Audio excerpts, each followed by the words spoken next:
The topic of today's video is how to auto-record calls on Android phone. Now, Call app is the app that I use. However, I will give you some advice if you do decide to go this route. You can get Call app from the Play Store, but I would recommend you go to the website on the screen. This is their official website.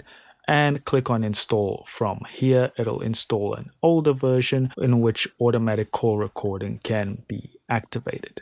You can get this app on the Play Store though, do keep that in mind, though you won't have automatic call recording. Alright, so if you are using Call app, what you want to do is go to the top left hand side of the screen.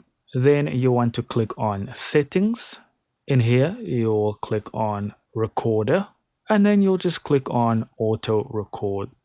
You'll put that toggle on. And then you can choose if you want it for incoming or outgoing or both. And that's it. Thank you so much for watching.